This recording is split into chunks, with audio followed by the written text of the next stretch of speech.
एक दिन बादशाह अकबर अपने दरबार में बैठे थे। दरबारियों के बीच चर्चा चल रही थी कि कौन सबसे चतुर और चालाक है। तभी एक दरबारी ने मजाक में कहा, अगर बीरबल सच में इतने बुद्धिमान हैं तो उन्हें पागलखाने में भेजकर देखना चाहिए। अगर वे वहां से सही सलामत लौट आएं तो मानेंगे कि वे असली चतुर हैं। अकबर को यह चुनौती रोचक लगी। उन्होंने आदेश दिया कि बीरबल को एक दिन के लिए पागलखाने भेजा जाए। बीरबल मुस्कुराए और बोले, अगर हुजूर का यही हुक्म है तो मैं खुशी खुशी जाऊंगा। बीरबल को पागलखाने में छोड़ दिया गया। अंदर जाते ही उन्होंने देखा, कुछ लोग दीवारों से बातें कर रहे थे, कोई हंस रहा था तो कोई गाने गा रहा था। एक आदमी घास खा रहा था और कह रहा था कि वह घोड़ा है। तभी एक मोटा सा पागल बीरबल के पास आया और बोला, कौन हो तुम? यहां क्या कर रहे हो? बीरबल ने सोचा, अगर मैंने कहा कि मैं बीरबल हूं तो ये लोग मुझे भी पागल मान लेंगे। इसलिए उन्होंने चालाकी से कहा, मैं तुम्हारा नया राजा हूं, अब से तुम सब मेरे प्रजा हो।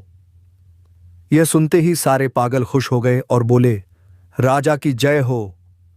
बीरबल ने आदेश दिया, आज से कोई भी लड़ाई झगड़ा नहीं करेगा, वरना उसे जेल में डाल दिया जाएगा। सभी पागल डर गए और सीधा हो गए। अब बीरबल को यहां से बाहर निकलना था।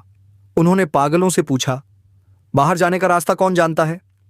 एक पागल बोला, राजा जी, बाहर जाने का एक ही तरीका है। यहां से सिर्फ वही बाहर जाता है जिसे डॉक्टर कहे कि वह ठीक हो गया है।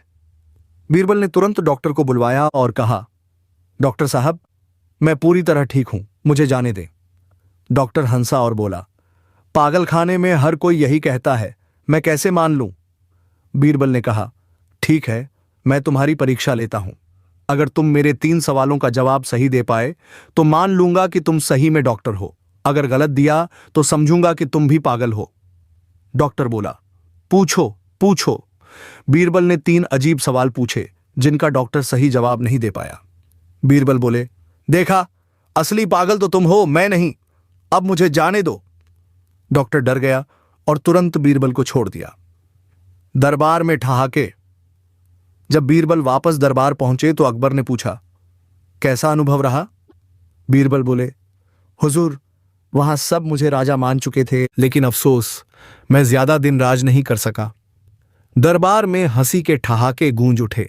अकबर भी हंसते हंसते लोटपोट हो गए और बोले, बीरबल, सच में तुम्हारी चतुराई का कोई जवाब नहीं। इस तरह बीरबल ने अपनी बुद्धिमानी से पागलखाने से निकलकर सबको खुश कर दिया।